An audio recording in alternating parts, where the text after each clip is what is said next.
now kita kat tempat yang paling aku tunggu-tunggu. Haiwan yang paling aku nak tengok sangat. Apa tu? Beetle. Beetle. Wah, ni yang suram sangat kipas ni. Sekarang saya dengan Isa on the way nak pergi Kampung Perigi.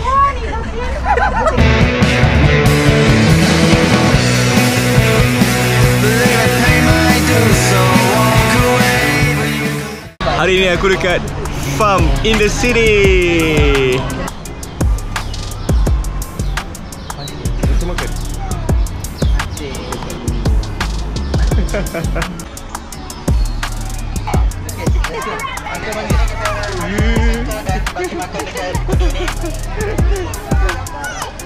Masuk-masuk je aku jumpa kura-kura, babe. These dinosaur turtles.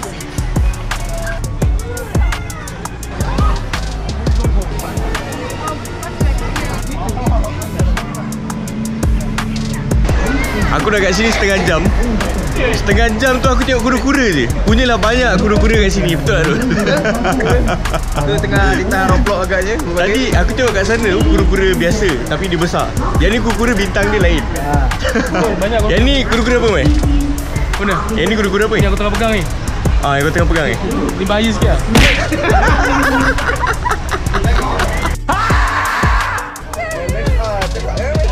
Apa ni je? Apa? Okay, aku dah excited sebab kita akan masuk tempat ular.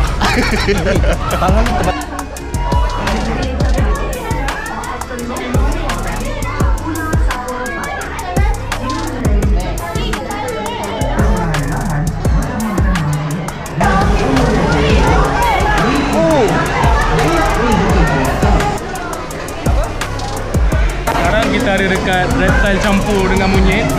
Kalau korang boleh tengok, baik. Dia namanya Skeptalian Iguana Albino. Kenapa dia tu? Sebab dia ada spesies albino. Depan sana tu, kalau korang nak tengok, depan sana ada Patagonian bara. Dia bukan capybara, tapi dia Patagonian.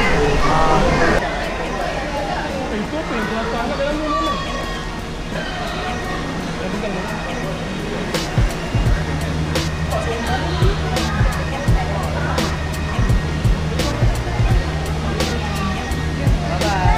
Okay, sekarang kalau nak tengok macam mana kalau kita kat rumah dah penat harian, dah penat kerja kan.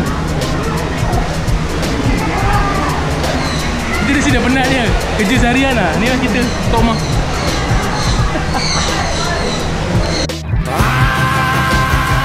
Hari yang mantap.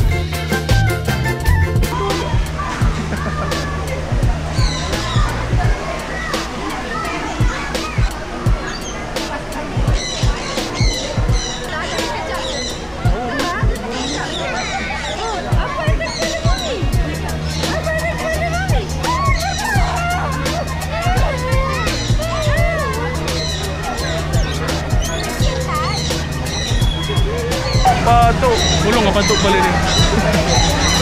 Tengok ni ni itik paling lawa. Itik paling lawa pernah aku tengok ni itik. Kalau aku ambil, kalau letak kat kasut, dia akan jadi night pigeon.